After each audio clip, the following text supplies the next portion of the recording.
joined here by Senator Portman, who knows these issues well, both as a member of Congress, also, of course, as President Bush's former budget director. Good to see you. Thanks for the time. Peter, thanks for having me on again. Right now, you look at the situation, a lot of Americans scratching their head. Republicans, Democrats can't agree on spending for this fiscal year. It's less than 1% of the entire federal budget.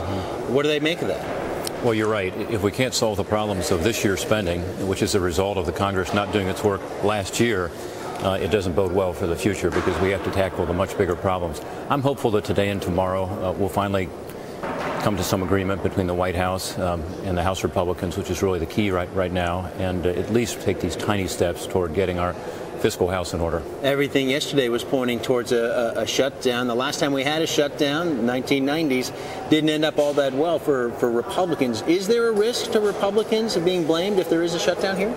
Well, I think the Republican leader in the House, John Boehner, has offered a very sensible plan. As you say, it's less than 1% of a reduction in spending over this year.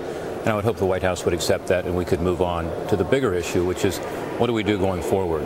Next year's budget, a proposal was, as you know, presented yesterday by Congressman Paul Ryan in the House. And then going forward for the next 10 years, the president's budget did not address the fiscal problems we face as a country. And we need to do that, and we need to get on with that much more important work. The Ryan plan is already controversial. As you know, Democrats have attacked it. He's attacked it specifically for the changes to Medicare and Medicaid, saying he's putting these changes on the backs of elderly Americans, on poor Americans.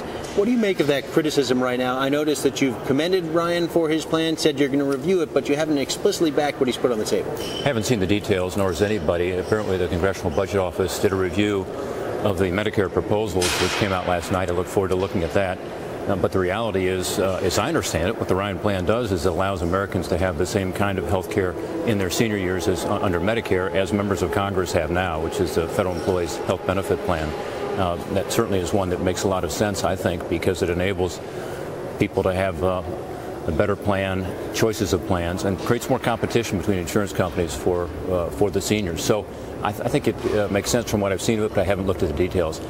The big picture here is that the President's bipartisan fiscal commission set out a goal of reducing the deficit by $4 trillion over the next 10 years, and the Ryan plan meets that goal.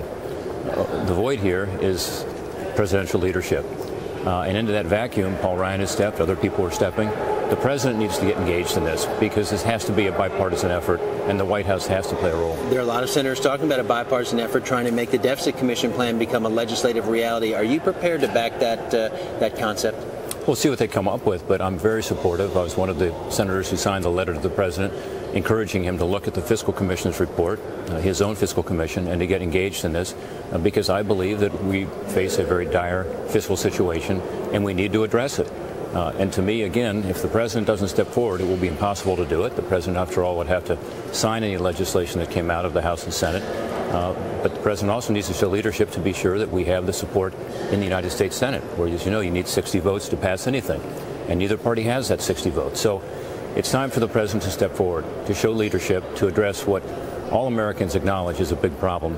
I think the Democrats, frankly, are selling the American people short when they think that by not putting forward a plan and not doing anything that somehow that will be to their political advantage. And that the political risk is not doing anything. All right. Senator Rob Portman of Ohio, appreciate it. Welcome back here to Congress. Good to have you here on Bloomberg.